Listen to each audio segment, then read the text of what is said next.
Zero. Recording in progress. Muito bem. Olá, boa tarde a todos que estão aqui conosco, também quem vai assistir eventualmente depois dessa gravação. O meu nome é Osnildo, sou professor do IFBA Campus Barreiras, e eu estou aqui hoje na função de coordenador dessa, que é a última sessão temática do URBA 2021, sessão temática de número 6, que tem como nome Cuidado, Território e Políticas Públicas. Eu queria agradecer pelo convite de estar aqui, agradecer o comitê científico do evento, né, na figura do Tiago Bastos, professor, que fez o convite. Estarão aqui conosco nessa mesa, como, além de mim, na coordenação, como debatedora, a gente terá a professora Glória Cecília, do PPGAL FAUFBA, membro do Lugar Comum. Na relatoria, a professora Ariadne Moraes, também da FAUFBA, e teremos 3 trabalhos. Eu vou falar o nome dos trabalhos, o nome dos autores. Cada trabalho terá, cada exposição terá 15 minutos, depois a debatedora também igualmente terá 15 minutos para fazer considerações, questões, depois a gente abre para questões pelo chat, né, quem quiser conversar com os apresentadores, e por fim os apresentadores podem fazer uma devolutiva, né. Então, eu vou apresentando, não vou apresentar os 3 de uma vez, eu vou começar a apresentação pelo primeiro trabalho, e aí já chamo o apresentador. O trabalho é intitulado aqui, Sou camelô, sou do mercado informal, disputa pelo ideal preconizado de cidade e a luta por direitos dos comerciantes informais de Feira de Santana. São 4 autores, o Josimar de Jesus Carneiro, que será o apresentador do trabalho, o Eduardo Neto da Silva, o Matheus Vinícius Ferreira Lima e Ulisses Macedo Souza. Uma correção, o apresentador será o Ulisses Macedo Souza. É um grupo da Universidade Estadual de Feira de Santana. Então, boa apresentação para vocês, e eu posso avisar quando tiver em 10 minutinhos, eu posso avisar no chat, tá bom? Eu preciso ser bem rigoroso com o tempo, por conta da atividade que vem na sequência.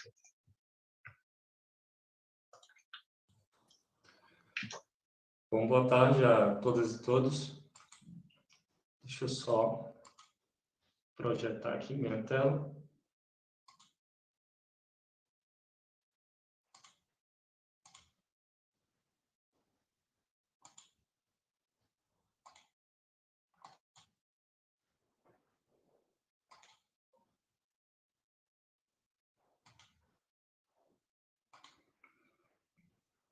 Todos conseguem ver? Eu acho que está tranquilo para visualização. Tá aparecendo, sim. Pronto. Como o professor Nildo falou, eu, Ulisses, o Matheus Vinícius, Josimar, Eduardo, nós vamos apresentar esse trabalho. Somos graduandos do curso de Direito da Universidade Estadual de Feira de Santana. O título do trabalho, Sou camelô, sou do mercado informal, disputa pelo ideal preconizado de cidade a luta por direitos dos comerciantes informais de Feira de Santana. Bom, no Brasil, o comércio de rua, nos espaços urbanos, ele nos remete ao período colonial, né, onde tinham grandes números de escravizados de ganho. Essa modalidade de expropriação compulsória da força de trabalho, inclusive, era mais comum nos centros urbanos. E Feira de Santana tem essa marca como muitos centros urbanos no Brasil, tem essa marca em sua construção histórica. Segundo Popino, a cidade de Feira de Santana tem uma origem marcadamente comercial. Ela surge das feiras livres, que se concentram no centro da cidade, convidando pessoas que vinham de regiões circunvizinhas, trazendo todo tipo de mercadorias. Em que pese o fato do avanço tecnológico, Feira de Santana hoje ela tem um polo industrial bem desenvolvido, setor de serviços também bem desenvolvido. O grande foco da economia da cidade ainda é o comércio. E o comércio informal, ele é o alicerce, né, da cidade, que leva o nome de feira no seu próprio nome.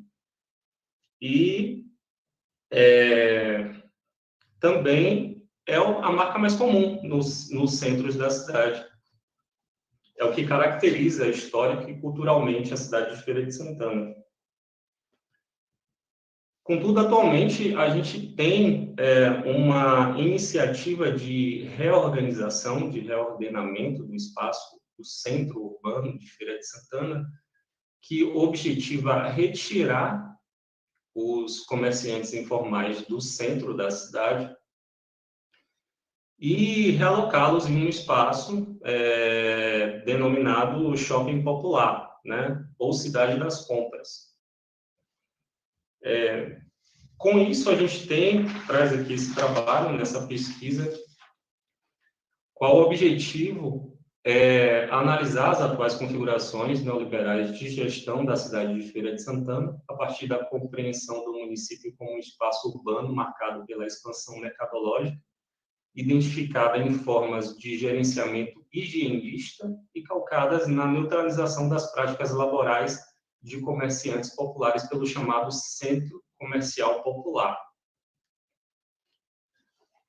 Como problema, a gente parte de uma pergunta, que é: quais as implicações da parceria público-privada em relação ao comércio popular de rua e sua negação enquanto patrimônio histórico-cultural formador da cidade de Feira de Santana? Como metodologia, a gente, para além da revisão bibliográfica, partimos da pesquisa empírica, né, através da análise de documentos jurídicos, de notícias jornalísticas e de entrevistas com comerciantes e consumidores ligados à problemática. Essas entrevistas, é importante salientar que foram realizadas entre os meses de dezembro de 2020 e junho de 2021. Então, a partir de 2017, inicia-se uma série de projetos na cidade de Feira de Santana, com o objetivo de reordenar o centro urbano e retirar esses comerciantes. A gente percebe que é o objetivo principal, a higienização do centro urbano, através de uma parceria público-privada, que é a construção do shopping popular. Então, nesse sentido, como aporte teórico, é importante a gente trazer aqui a perspectiva de Luc Vacan, que diz o seguinte: na realidade, o Estado liberal se revela muito diferente. Enquanto no topo abraça o laissez-faire, liberando o capital de restrições e ampliando a qualidade de vida para os detentores do capital econômico e cultural, nos estratos inferiores ele é tudo, menos laissez-faire. Na verdade, quando tem de lidar com a turbulência social gerada pela desregulamentação e de impor a disciplina, o novo Leviatã mostra-se intervencionista, autoritário e caro. Então, a gente vai trazer aqui, basicamente, dois projetos, né? O projeto Shopping Popular e o projeto Novo Centro. O primeiro corresponde à construção, uma parceria público-privada, para onde seria destinado, né, pelo menos em tese, os comerciantes informais que foram retirados do centro da cidade. E o segundo projeto, ele trata propriamente da retirada desses comerciantes informais do centro, né? Como eu falei, esses comerciantes, as principais ruas e avenidas centrais de Feira de Santana têm como característica o comércio informal. Segundo a pesquisa de campo empreendida pela pesquisadora Alessandra Oliveira Teles, né, da incubadora de iniciativa da economia popular e solidária da Universidade Estadual de Feira de Santana, nas cidades, praças e avenidas da cidade, em 2017, contava com 5.000 pessoas que retiravam do comércio informal o seu sustento e o sustento de sua família. E aí a gente tem o projeto Shopping Popular, né, que é uma parceria público-privada entre o governo municipal e o consórcio Feira Popular, com prazo de concessão de 30 anos e um investimento que supera a casa dos 50 milhões. Assim, cabe trazer aqui também uma perspectiva teórica da Raquel Ronick, onde constata-se que as empreiteiras incorporadoras continuam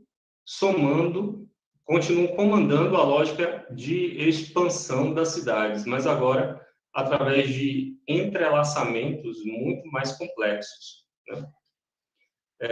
Um outro aporte teórico também que lança luz, né, aos fatos que estão ocorrendo no centro de Feira de Santana é o fato de que a iniciativa de concentrar os comerciantes populares em um único local, né, através de uma linguagem discursiva que denota progresso, fluidez, higiene, nada mais é do que uma forma velada de controle de corpos, né, que estão dispostos em tal local, tal como pressiona também Fanon, né, Os Condenados da Terra, em que ele traz a política de restrição territorial típica do colonialismo, a dicotomia, né, colonial, como forma também de controle e de exercício da violência em seu estado mais puro.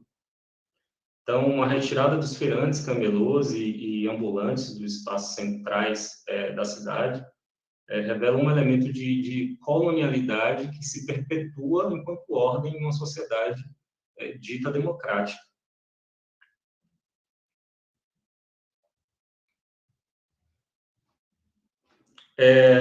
Atualmente, o Shopping Popular ele conta com uma parcela minoritária de comerciantes informais.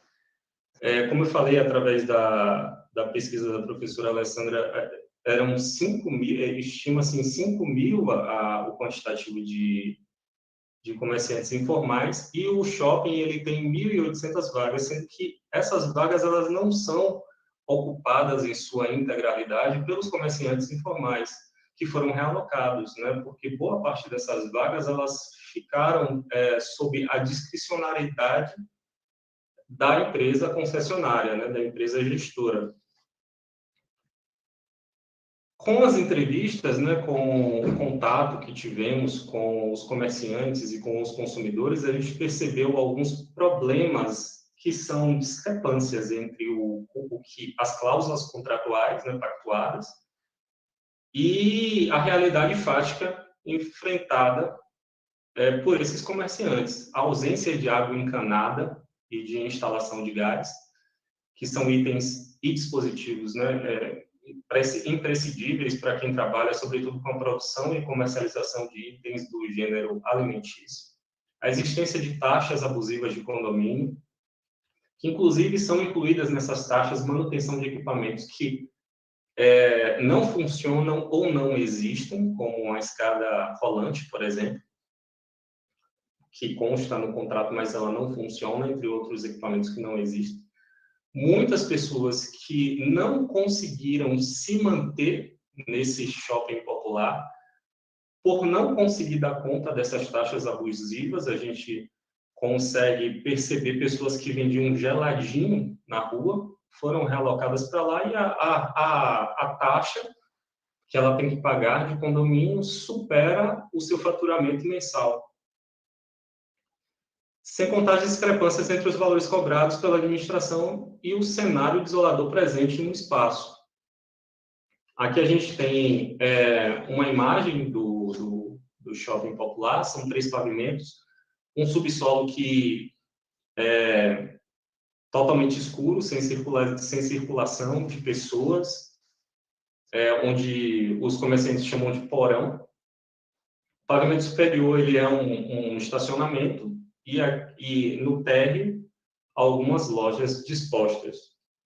A gente percebe aí na parte interna um espaço totalmente inacabado, né? A impressão que a gente tem quando a gente observa a parte interior do shopping popular é um espaço que não foi terminado. Vários comerciantes que foram alocados aí de forma totalmente desordenada, desorganizada. A gente tem a falta de compartimentos, né?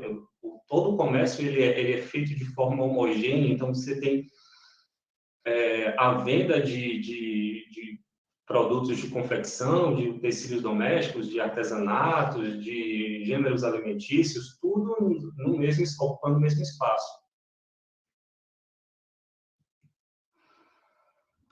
O outro ponto que trazemos no nosso trabalho é o projeto Novo Centro, que é a retirada desse pessoal dos centros da cidade. A prefeitura propõe um projeto paisagístico, né, considerado moderno, que discurso conta com inovações da iluminação, áreas arbóreas, ciclovias, priorização da mobilidade dos pedestres, mas tudo se revela, na verdade, uma justificativa para a retirada desses comerciantes do local que não podem mais retornar a esses locais para exercer as suas atividades laborais. A produção do contraponto, ela foi feita, ela está sendo feita, né, em contraposição, né, a essa ordem urbana imposta pela administração da cidade. A gente tem ações dos camelôs, eu não sei se dá para ver na imagem, essa imagem na Marechal Deodoro, na rua Marechal Deodoro, uma rua muito conhecida pela feira, ela bloqueada, né, em protesto, alguns feirantes com placas, com faixas escrita organização sim, expulsão não. Então, isso esteve presente em diversos pontos da cidade, né? A gente tem muitas ruas que têm essa característica de feira, que eles não podem retornar, eles estão privados de exercer as suas atividades, e que houve também essas manifestações. Para além disso, há também a judicialização do conflito, a articulação com outros movimentos sociais que estão engajados também na cidade de Feira de Santana, a realização de audiências públicas, a atuação de partidos políticos situados à esquerda do espectro político da cidade. A gente tem também formas de solidariedade dos núcleos e grupos de atuação universitária da Universidade Estadual de Feira de Santana. E nossas considerações finais, não há um resultado em definitivo, né, para o conflito entre os trabalhadores informais da cidade e a administração da cidade, tendo em vista que essas disputas e tensões elas ainda continuam. Esse trabalho ele busca sistematizar algumas informações sobre a regulação jurídica dos empreendimentos e também produzir um material informativo acessível aos cidadãos feirenses, um panorama que facilite a compreensão dos conflitos de interesse, sobretudo de forma crítica, né? E também possibilite soluções possíveis a partir dessa compreensão. Aqui estão nossas referências utilizadas no trabalho. Queria agradecer pela atenção de todas e todos.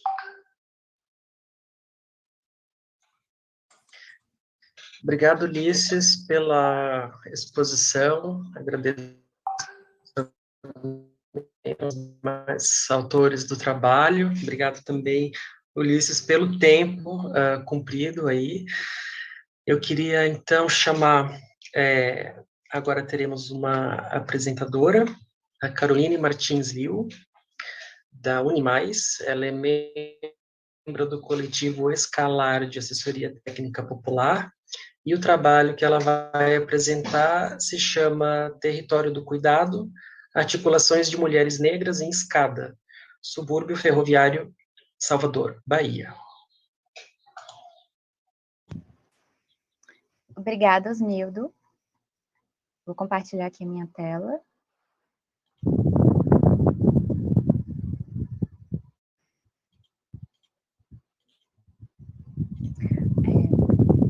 Bom, gente, boa tarde. Eu sou a Caroline Liu, sou arquiteta urbanista pela UFBA e assessora técnica popular no Coletivo Escalar. Esse trabalho que eu trouxe hoje, ele é parte do meu trabalho final de graduação pela FAUFBA, que apresentei em dezembro do ano passado, e ele foi construído nesse período de 2020, pré-pandemia, durante a pandemia, e foi atravessado por esse turbilhão de acontecimentos, né? E esse meu trabalho, ele culminou em um projeto participativo de reforma de uma cozinha comunitária que faz parte da escola comunitária de Nossa Senhora de Escada, no subúrbio ferroviário. Mas nessa aproximação com o grupo de Cesta Baiana, que é composto por 7 mulheres negras, foi possível observar outras potências que vinham da prática cotidiana de cuidado dessas mulheres e um cuidado entre elas do grupo, uma rede que elas construíram, mas também com as crianças que eram assistidas pela escola, com as famílias assistidas pela associação da qual elas também fazem parte, por pessoas do entorno, parceiros Caroline, em diferentes... Oi. Desculpa te interromper, eu não sei se você está vendo no chat. A gente está com aquele ruído de fundo. Claro. Eu acho que é o vento aí. Desculpa, era o viu? A ventilador. indelicadeza. Gente, desculpa. Imagina.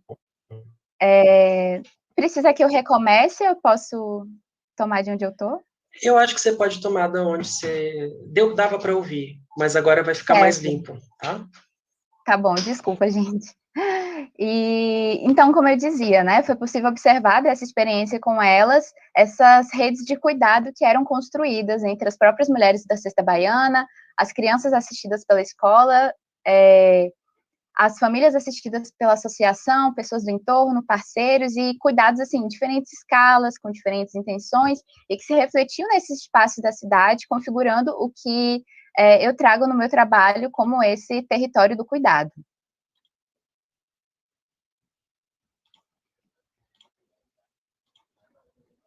E aí, contextualizando, só um momentinho. E aí, contextualizando, a região de Escada, ela teve o seu território incorporado ao bairro formal de Alto da Terezinha e parte de Itacaranha, né?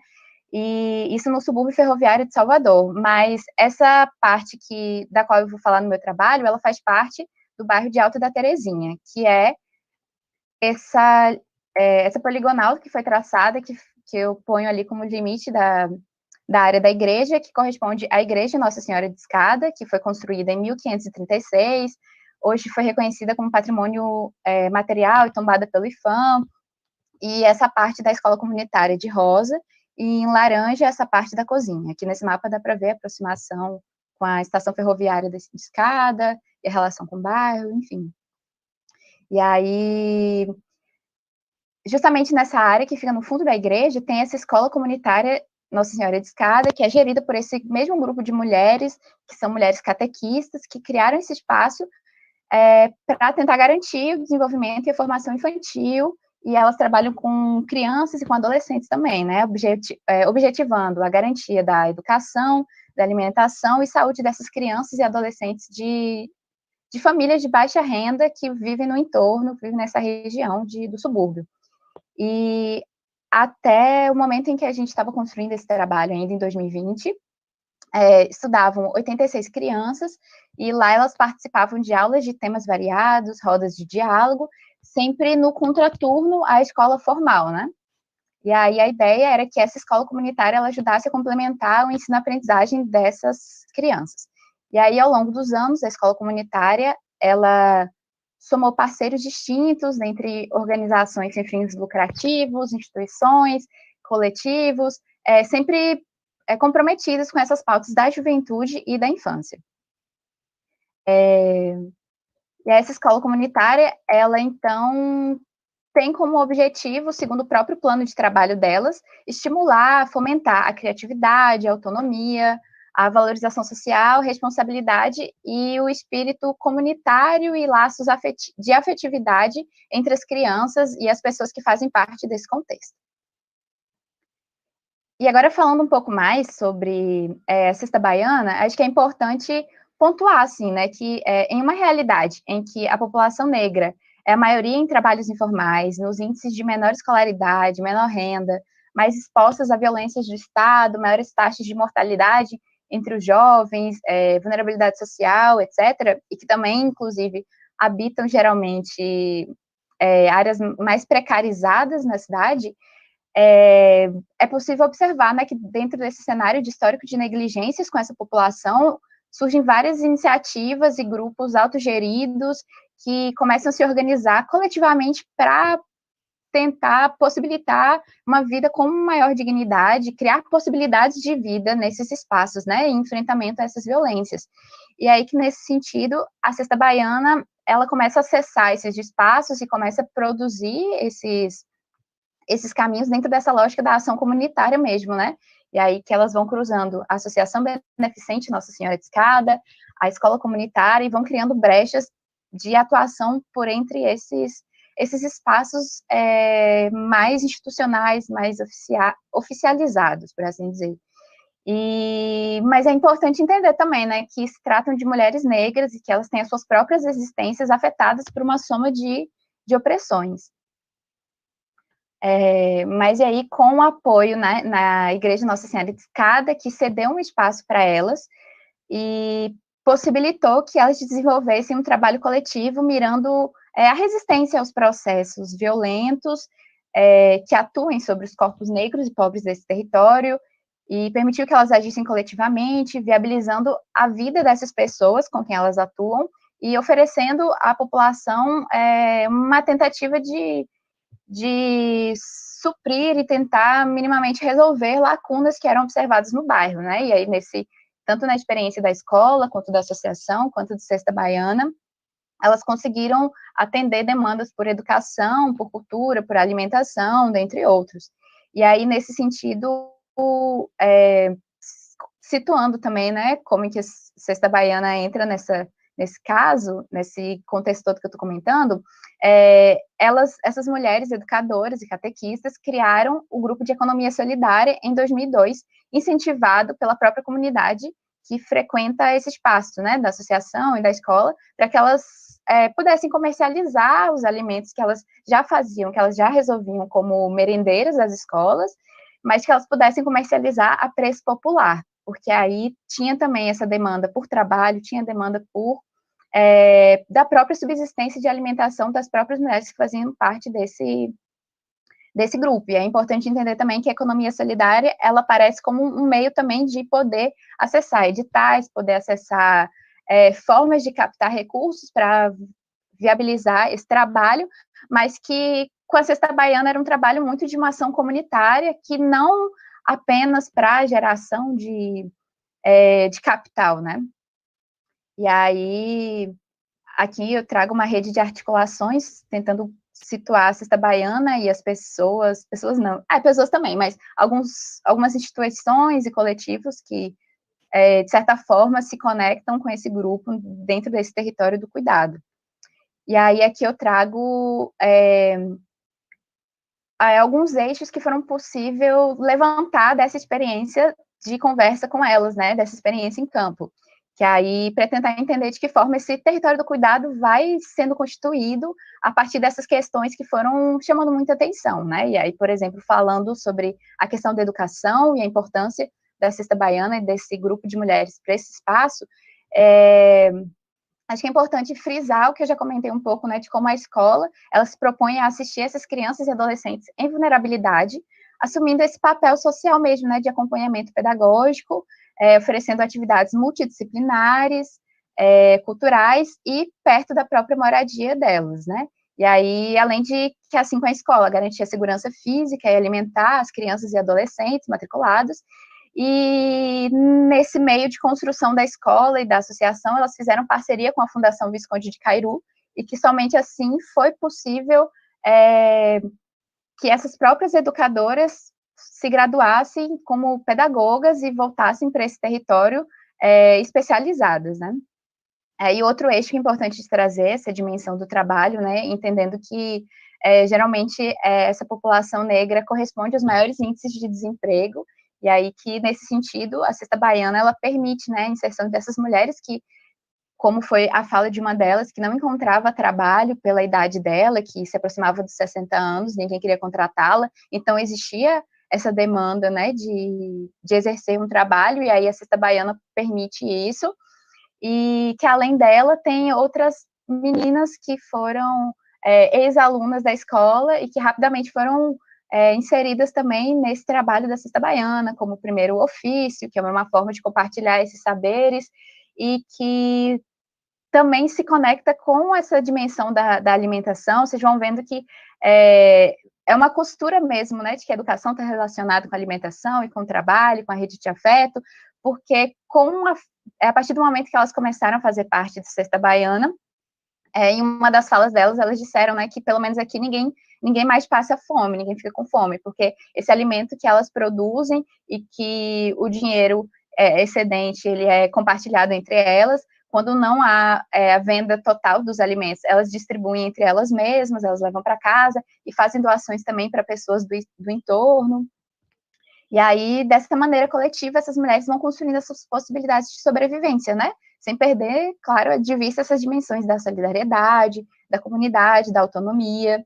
E aí, é importante dizer também, né, já pegando um gancho da alimentação, que para além dessa questão da nutrição, o alimento também vem com esse papel simbólico, né, que é por conta da comida, que elas se reúnem, que elas constroem esse espaço de rede de afeto, que é onde elas se reúnem para produzir os alimentos, para cortar os ingredientes, e aí elas começam a agir nesse sistema, né, de tentar montar o negócio e fazer funcionar, pensando a autonomia, a subsistência, a emancipação financeira, mas que também é um momento coletivo de muito afeto, e que nas falas dela era muito forte essa questão de se tratarem umas outras com esse cuidado e com palavras afetuosas, e dizendo que era sempre um momento de muita leveza, de trocas, e de risadas, de fofoca, de conversa, enfim.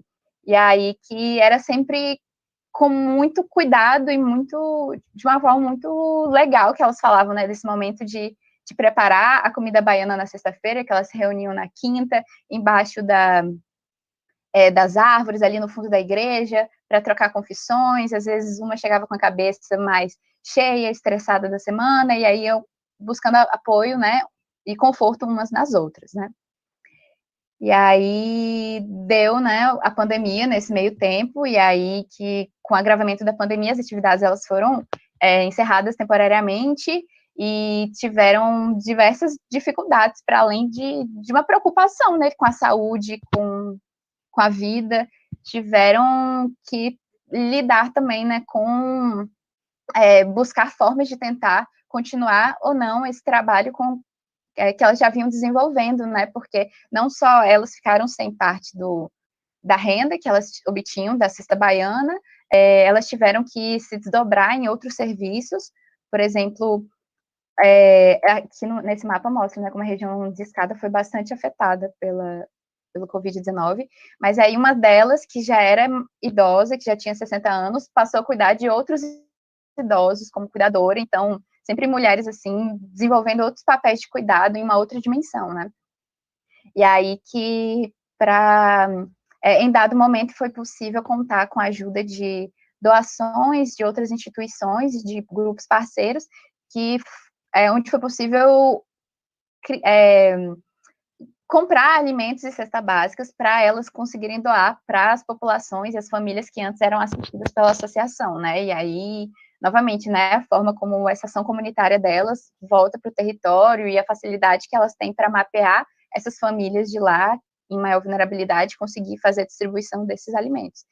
E aí, só para concluir mesmo, com essa experiência, assim, né, foi possível enxergar como essas mulheres da Cesta Baiana, elas vão construindo essas redes de cuidado e constroem cidades também, a partir das suas articulações sobre o território, e ao estarem inseridas mesmo, né, nessa diversa estrutura de comunidades, com diferentes complexidades e que objetivam mesmo a resistência e a manutenção da vida com dignidade para as pessoas dali. E é isso, gente. Obrigada.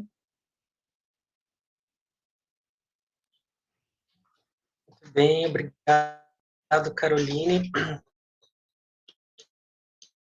Obrigado pela apresentação, por cumprir o tempo também.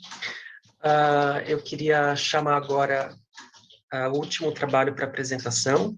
É um trabalho de dupla autoria, né? Marjorie Silveira, Akívia Salles. Eu sei que as duas estão presentes, eu só não sei se é um trabalho que vai ser apresentado por uma ou pelas duas, e se intitula Levantamentos para a Reflexão de um Espaço Educador e Cuidador na Infância, um trabalho desenvolvido no âmbito da Universidade de Fortaleza.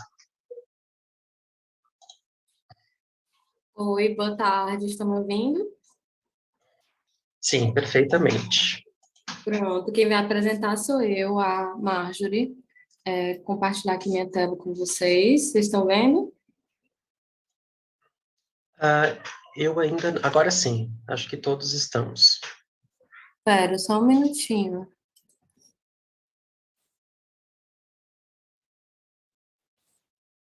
Eu acho que eu tinha aberto no navegador e eu quero abrir no próprio PDF. Pronto, agora vai dar.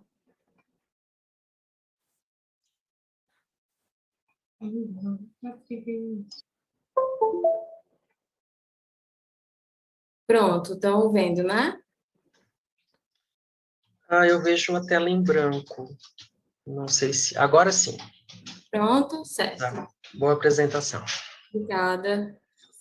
Bom, boa tarde a todos que estão aí. Esse trabalho foi realizado por mim, pela Kívia. A gente vai falar levantamentos para reflexão de um espaço educador e cuidador na infância.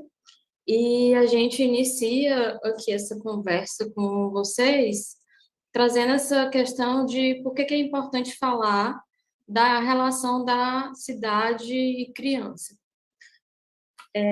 Um dos primeiros aspectos que chama a atenção quando a gente começa a estudar esse assunto é a neuroplasticidade que tem a criança nesse primeiro momento de vida dos 0 a 6 anos. Então, é um momento onde o cérebro está realizando com mais intensidade as sinapses cerebrais, fazendo com que os 4 primeiros anos já tenha desenvolvido metade do potencial do adulto, né, cerebral, e até os 6 anos, 90% dessas sinapses cerebrais elas já estão completas. Então, é importante que, nesse primeiro momento, a criança ela possa ter esse acesso a uma diversidade de vivências, experiências, para o seu desenvolvimento ao longo dos anos.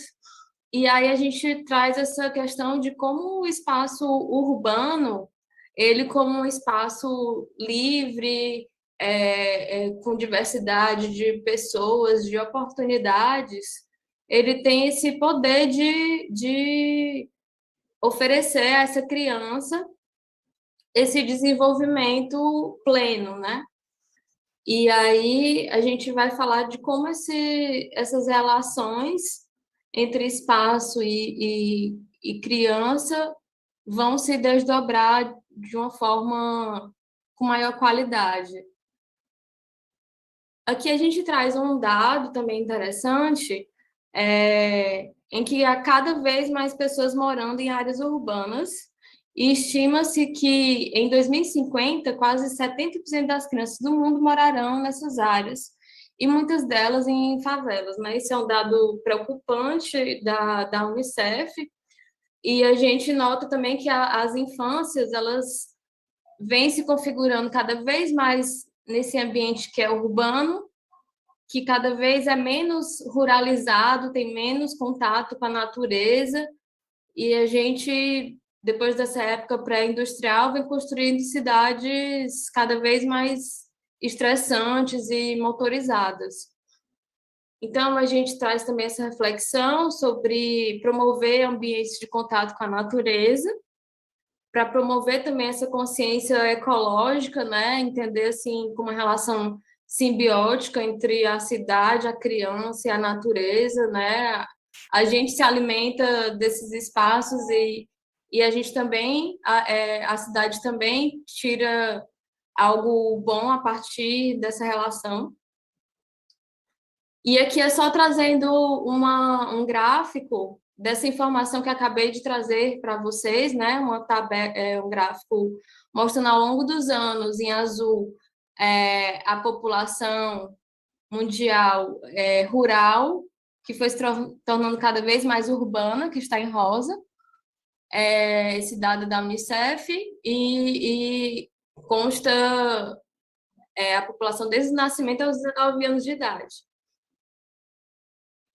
E aqui outra reflexão é sobre como se pode pensar os espaços externos como espaços educadores e de cuidado. Aqui a gente apresenta 5 categorias, segundo a Ceci e Zine, sobre essa interação, como os indivíduos são influenciados a interagir com o meio. Então, a gente tem contato social, brincar e jogar, motricidade, sentidos, funções pedagógicas e função ambiental. É importante a gente refletir sobre esses aspectos para entender também que a educação formal que nos é oferecida durante a escola, esses espaços institucionais, ela... por mais que seja muito intensa esse ensino, ela não consegue abarcar ainda todas as nossas necessidades para o desenvolvimento e autonomia.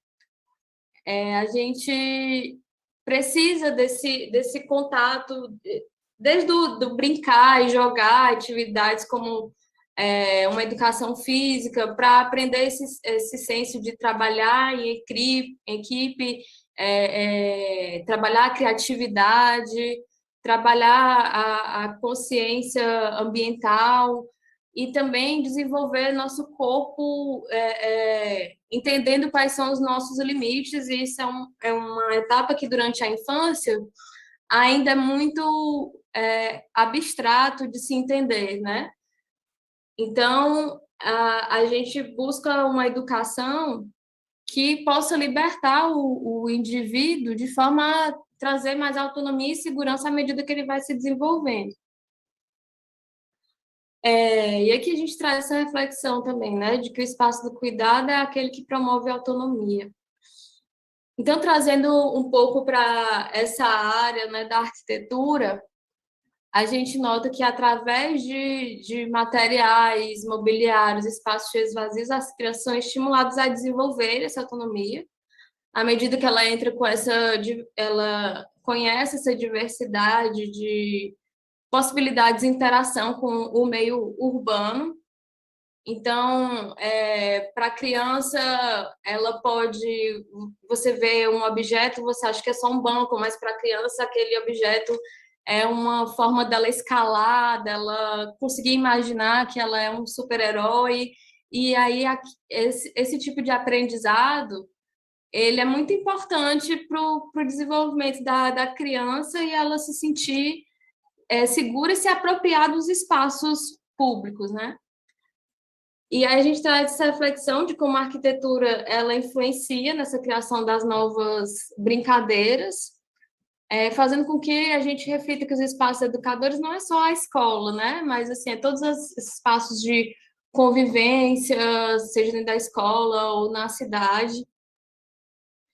E aí a gente também pensa essa questão que as influências educadoras, elas são primeiro os pais, depois os professores, e em terceiro vem o espaço.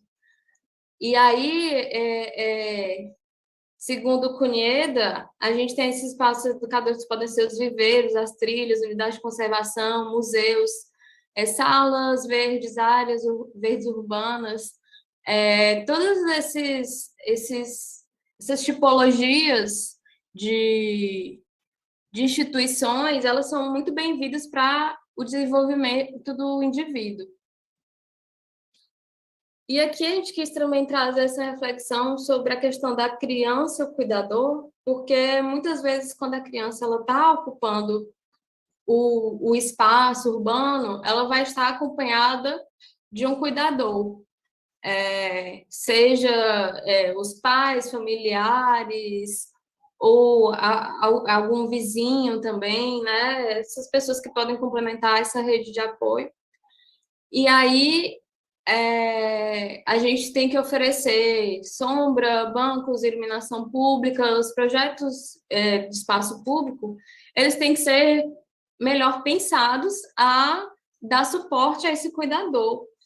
Porém, o que a gente encontra, muitas vezes, é essa compartimentação por faixa etária, né? Em que há no espaço público o espaço que é das crianças e o espaço dos adultos. E a gente quer trazer exemplos e soluções em que seja um espaço comum, um espaço de todos, porque também a criança ela tem esse potencial de chamar o adulto para brincar junto. Isso tem um potencial de deixar o espaço público muito mais rico e com vitalidade. Então, trazendo também para aquela questão comentada anteriormente sobre a presença da natureza na cidade, a gente tem esse exemplo aqui, realizado em Fortaleza, em que está sendo realizado o projeto de microparques urbanos. Já foram implementados 2 até o momento, mas há previsão para serem concluídos mais aproximadamente 40 microparques urbanos, em que eles se utilizam de espaços, áreas vazias, subutilizadas, e transformam em um microparque com elementos, entre aspas, naturalizados, que seriam esses elementos, como vocês podem ver na imagem, né, de troncos em que as crianças podem escalar e, assim, testar melhor os limites do seu corpo, né, se exercitarem. E aí a gente também traz um exemplo que vem de iniciativa da sociedade civil, que é a Praça do Braga, também em Fortaleza. Que essa praça, né, a gente ficou sabendo em conversa com os moradores, ela se originou após a doação de terreno privado para uma área pública por parte de um ex-morador. E desde então, esse terreno que foi doado, entre um meio de quadras, ele é zelado pelos moradores que moram no entorno, e ficou comumente conhecido como Praça do Braga, que o Braga foi um morador, então, já falecido, que ele vivia no local e ele se reunia com os amigos, inclusive ele plantou essa árvore que vocês podem ver na imagem aqui. E aí essa história dessa praça, a forma como eles se apropriam também é muito interessante, por a gente avaliar alguns aspectos do cuidado em relação a os exemplos de boas práticas que os moradores querem passar para as crianças também. Aqui nessa foto do Google Maps de 2017, tem um aspecto dela que chama a atenção, que é uma placa aqui colocada pelas pessoas, os moradores do entorno mesmo, que eles colocaram: respeite crianças e idosos, proibido subir moto. Então, esse tipo de iniciativas, né, embora não tenha ainda um apoio institucional, elas são muito bem-vindas e trazem exemplos de boas práticas do que vem sendo feito e o que pode ser melhor implementado para que as pessoas tenham essa consciência coletiva em relação a espaços cuidadores e educadores também. Então, aqui para finalizar, eu gostaria de falar que foram apresentadas algumas soluções de como a cidade pode ser esse ambiente mais saudável e seguro para as crianças e seus cuidadores, e a importância de se promover as redes de apoio. E assim, a gente deseja que o ato de explorar a cidade seja incentivado desde a infância, acreditando que isso acarretará para o desenvolvimento da autonomia dos cidadãos, zelando mais pelo espaço urbano público, que é um bem de todos. E é isso. Obrigada, gente.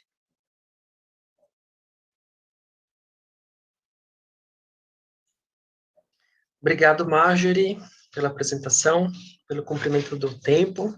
Eu queria chamar agora a professora Glória Cecília para amarrar os trabalhos, aí, fazer uma articulação, né, sobre esse tema de cultivar e esperançar cidades a partir das políticas públicas e do cuidado com o território, que é o tema aqui da nossa sessão.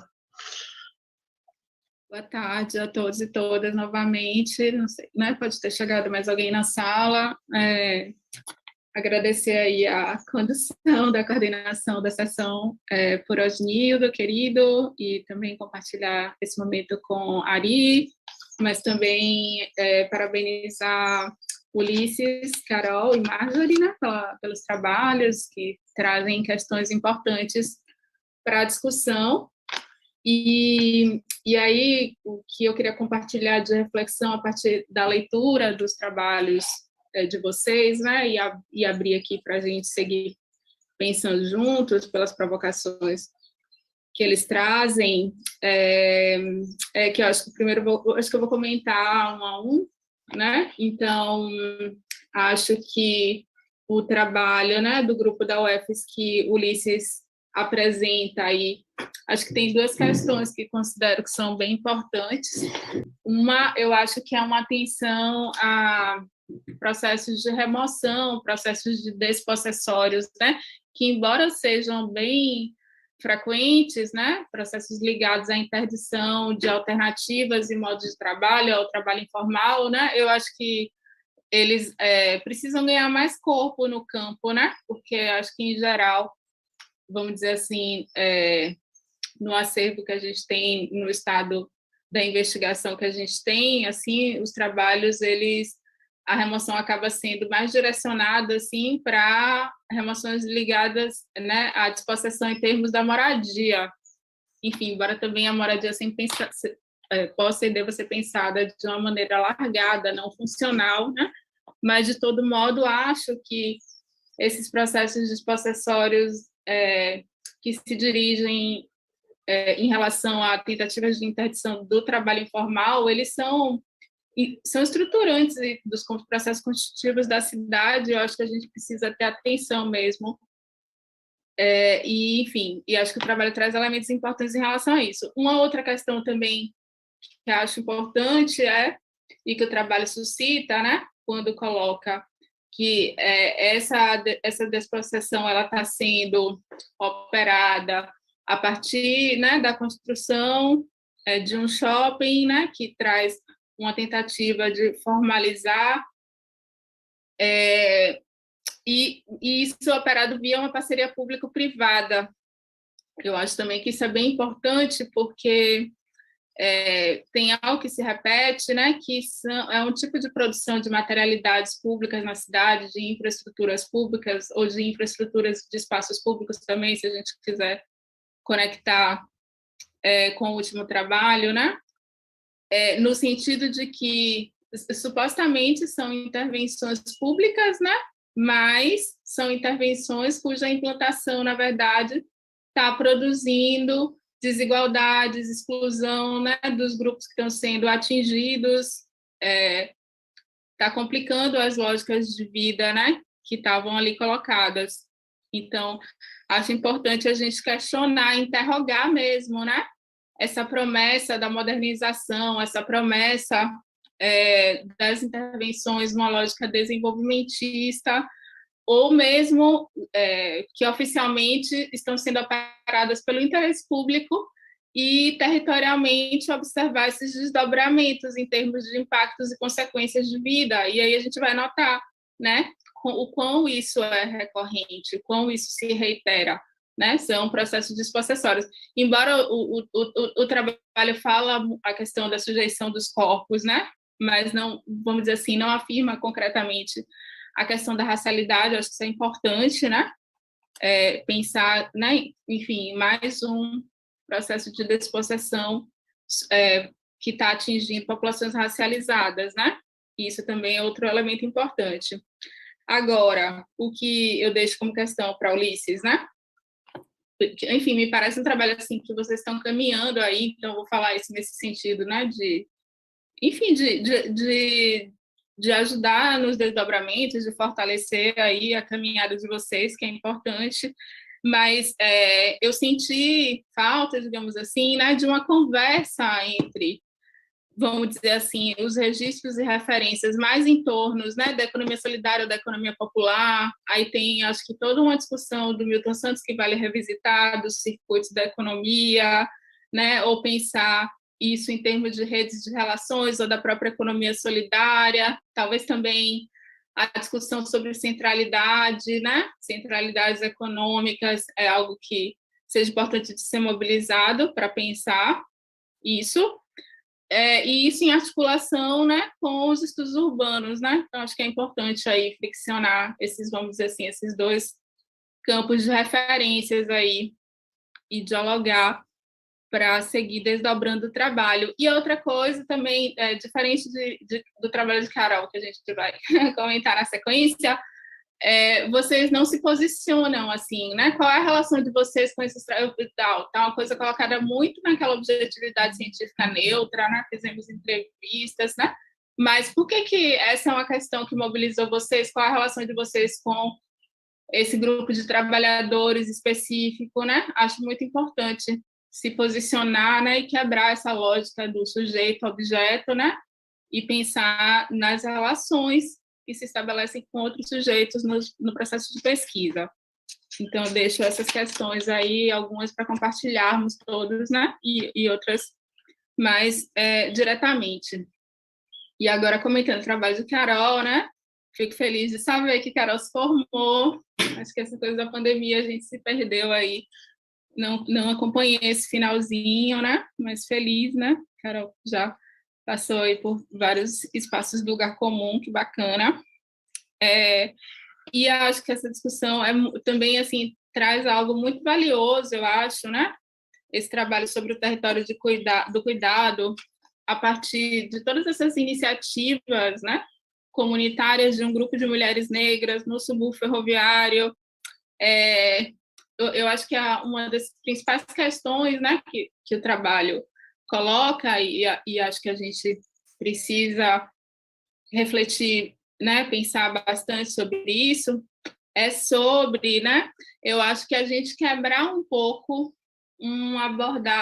abordagens que são bastante recorrentes, né, mesmo no nosso campo crítico, né, no sentido de que a gente geralmente ou coloca, né, os sujeitos subalternizados, nesse caso, um grupo de mulheres, né, no papel de sujeição, né, que está sofrendo, né, os processos de violência, despossessão, né, você traz a discussão da interseccionalidade, pensando na matriz de opressão, ou a gente coloca no outro oposto, que é um polo de resistência heróica, né? Então, acho interessante que o trabalho consegue articular, né, essas lógicas outras de iniciativas comunitárias, de produção de infraestrutura, serviços, mas também de redes de afeto, né? De redes de relações que estão, eu acho importante isso, né? Não é na lógica da resistência clássica política, né? Como aquela resistência, uma certa resistência estática, mas eu acho que é mesmo essa ideia que eu acho que é bem cara para nós, da reexistência, né? E que tem uma confrontação aí dessa matriz de opressões, mas é uma confrontação pela criatividade, pela abundância, né? Não necessariamente só pela luta no sentido de um confronto mais direto, né? uma performance mais reivindicatória da ação do Estado. E isso é, na verdade, assim, não é algo excepcional também, né? Na verdade, grande parte, né, a maior parte da cidade está sendo constituída em torno dessas lógicas, embora elas sejam diferentes e situadas em cada lugar, obviamente, né? Também não é a ideia de homogeneizar, né, esse campo da produção comunitária, popular, negra, enfim, a partir de iniciativas mais autônomas e comunitárias. Então, acho isso super importante, né, porque Carol consegue apontar ali, né, esse contexto das matrizes de opressão, da violência e trazer aí, né, a partir, eu acho que de uma ação engajada também, isso é importante, né, como caminho metodológico de pesquisa, né, que singulariza o trabalho. Agora, então, assim, compartilhando, então, acho que é bem importante a gente conseguir construir esse modo dobradiça de pensar, né? Que não são por oposições mutuamente excludentes, né? Mas são perspectivas relacionais mais complexas, né? Onde essas práticas de violência, onde processos mais consagrados de resistência, mas também, principalmente, onde esses agenciamentos coletivos, né? Eles produzem territórios coletivos, se atravessando mesmo, né? As lógicas hegemônicas ou preponderantes do Estado-mercado, mesmo assim, claro que a autonomia é sempre relativa, há uma disputa, dá para ver também no trabalho, né, por possibilidades institucionais, mas é a partir de um desejo, né, coletivo e de uma certa autonomia, como você coloca. Agora, o que eu deixo como questão é que, embora você traga esses elementos convivendo, né, eu acho que para explorar, vamos dizer assim, essa rede de relações e esses agenciamentos comunitários, né, nessa produção de infraestrutura comunitária e mesmo, né, nessas articulações de sustentação da vida, você está muito mais situada, né, em relação ao grupo de mulheres, em relação ao cotidiano. Mas para falar das matrizes de opressão, da violência, isso ficou num plano mais abstrato. Aí, assim, não sei também o que está por trás disso, se é talvez, né, algo no sentido de algo ético, no sentido de proteção, mas também acho que é importante a gente tentar situar, né, com os cuidados éticos, né, como é, né, que essas violências elas se desdobram também no cotidiano, mas com os cuidados éticos e de pesquisa que se fizerem necessário. Aí queria que você falasse um pouco sobre isso.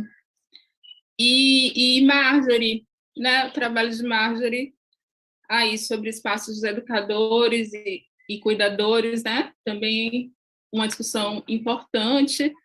Acho que tem um trabalho aí de um levantamento importante de referências, né, e aí essas referências, muitas que são mapeadas e que ocupam a maior parte do trabalho, ou elas estão, em geral, justificando, né, por que os espaços educadores e cuidadores são importantes, ou estão trazendo uma leitura dessas condições, ou, principalmente, talvez eu sinto trazendo muito uma parametrização ou critérios para isso acontecer. E aí, o que eu fiquei sentindo falta é que, assim, quando você chega ali, só no finalzinho, que aí você vai dar uma situada territorial em Fortaleza, né, com esses exemplos da Praça do Braga e dos microparques urbanos, isso é muito rápido e eu acho que ficou faltando um nexo, assim, no sentido de que toda essa discussão que você fez, né, como é que ela se articula, né, essas motivações, essas leituras, ou esses parâmetros, esses critérios, eles estão acontecendo, não estão acontecendo? Também, claro, acho que tem especificidades, e até no sentido de a gente não cair numa lógica de manual, de modelo, né? É importante entender essa lógica de produção, né? Desses espaços de Fortaleza que você trouxe, né? E acho até interessante que você traz os microparques a partir de uma lógica institucional, de política pública, e o Parque do Braga, né? No arranjo, vamos dizer assim, mais territorial, social, comunitário, né? A propriedade privada que é disponibilizada comunitariamente. Enfim, muito rico isso, né? Mas é como se quando você chegou no começo, era o final do trabalho, e aí se você pudesse falar mais, né, assim, desses nexos e dessas articulações que você possa fazer ou que já está fazendo, né, no sentido de ter uma reflexão situada, né, a partir dessas ancoragens territoriais que você trouxe. É isso, então. Muito bem, obrigado, Glória. Cumpriu o tempo também, estamos todos cumprindo o tempo. Eu queria, antes de passar a palavra para os apresentadores, ver se temos alguma questão vinda de quem está nos assistindo. No chat, não há. Não sei se alguém gostaria de abrir o microfone ou colocar mesmo no chat. Estamos até 5. Bom, se tiver, eu acho que a gente pode ver se temos tempo mais depois das respostas dos apresentadores, mas então agora, nesse momento, eu gostaria de passar a palavra aí. Acho que pode ser na ordem das apresentações, né? Para a gente ver o Ulisses, depois Caroline e depois Marjorie.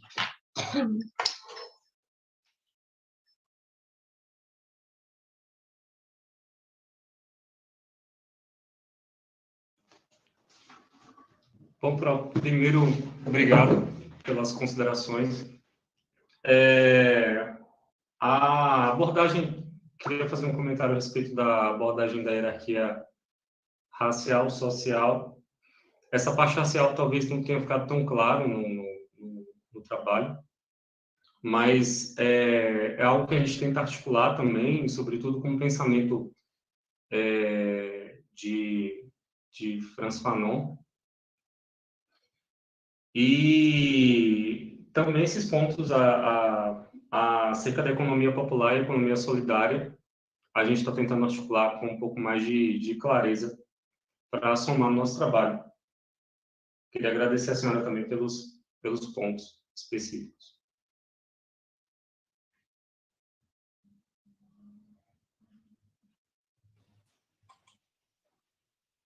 Posso falar, então?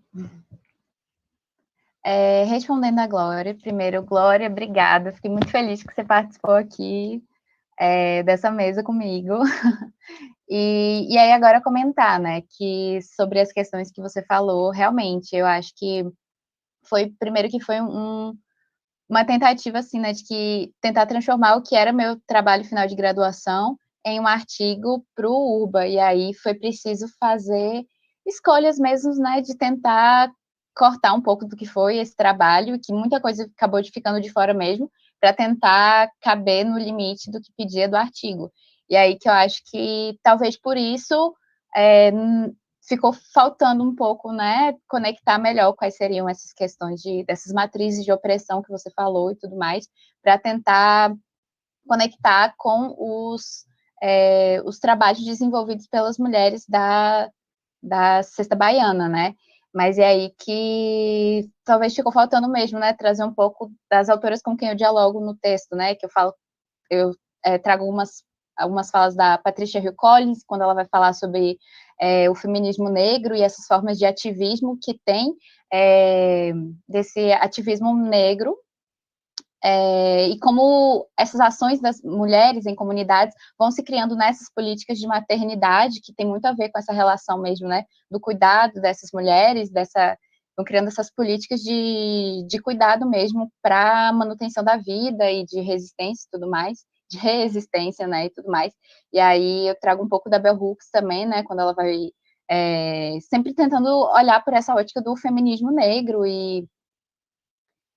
e aí, é isso, acho que foram só escolhas mesmo que eu fui cortando para poder colocar no artigo.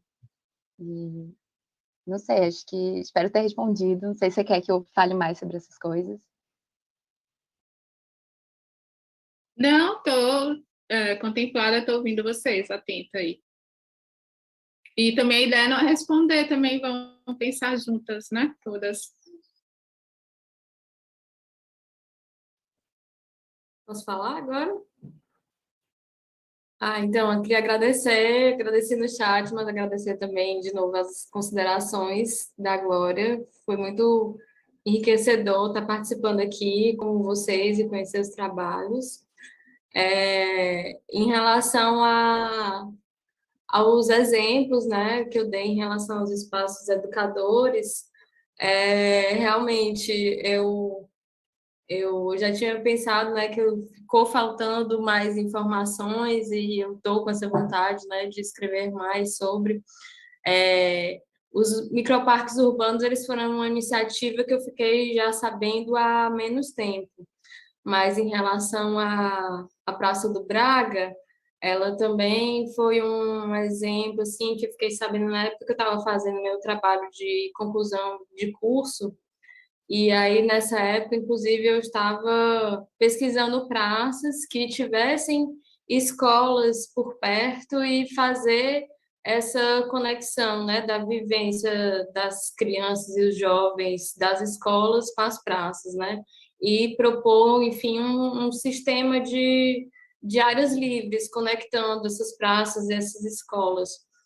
E aí eu tomei conhecimento da Praça do Braga nesse sentido, quando eu estava nessa pesquisa, e fiquei tentando entender melhor essa relação, né? Porque também é uma praça, assim, eu não sei se eu posso classificar como uma praça comunitária, né? Mas ela é aquela praça, assim, que todo mundo que frequenta ali normalmente já se conhece, né? Então,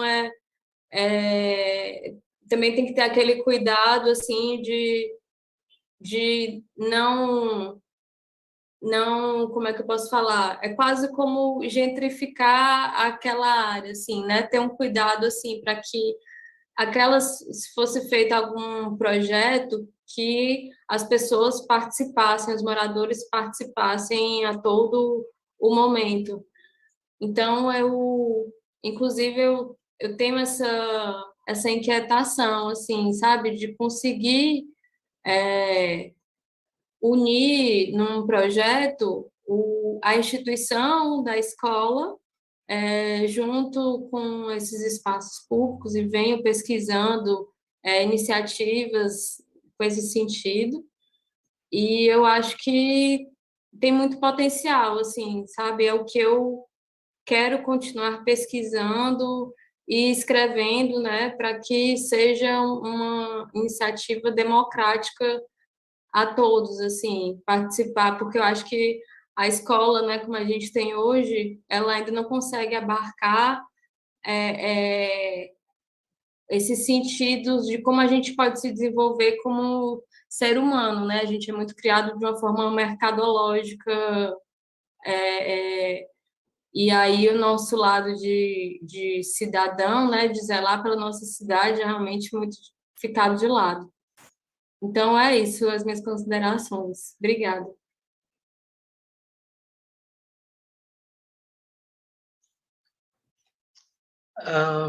Professora Glória, não sei se você está contemplada, se tem mais alguma colocação. Os apresentadores, se tem alguma questão ainda sobre o trabalho do colega, professora Ariadne, ou alguém que esteja nos assistindo, se quiserem fazer colocações, temos ainda algum tempo.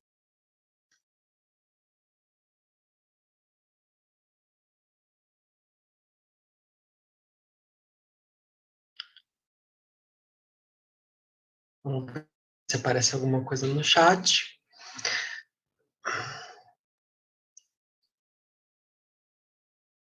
Do contrário, eu acho que a gente pode, então, encaminhar para o encerramento da sessão. Não é? Queria agradecer mais uma vez a todos que estão aqui conosco, a todos que terão curiosidade de assistir depois a gente também, e convidar para que a gente permaneça na atividade seguinte aqui do evento, temos uma questão. É um lembrete da Mel, já vou ler. Convidar para que a gente permaneça, né, para às 5 horas tem atividade de encerramento. Na verdade, eu vou ler aqui a mensagem de Mel, que fala melhor do que eu falei aqui. Às 17 horas, no seminário Urbanismo na Bahia, teremos o lançamento da Urbar, que é uma rede colaborativa entre diversos pesquisadores dedicados a compreender o urbano e suas movimentações ou manifestações de ensino e extensão. É exatamente isso. Então, tem o lançamento do Urbar e uma mesa de encerramento ao final. Então, acho que nos despedimos. Obrigada, Osnildo, Obrigado. Ari, Ulisses, Carol, Marjorie, todo mundo que está aqui na sala. Glória e Ariadne, pessoas queridas, Ana, Mel, Sanani, todo mundo aí. Eu sou egresso da UFBA, um lugar que eu tenho muito carinho, e é isso aí. Muita gente bacana, um evento muito bonito. Na sua 11ª edição, né, eu estive lá atrás, na primeira também, é muito bom ver essa expansão aí, esse reconhecimento do URBA. Eu gostaria de agradecer. Obrigado, gente, parabéns. Todo mundo aí pelo esforço, pelo trabalho lindo aí da equipe, parabéns. Sim, Osnildo ficou emocionado, ó, bonitinho.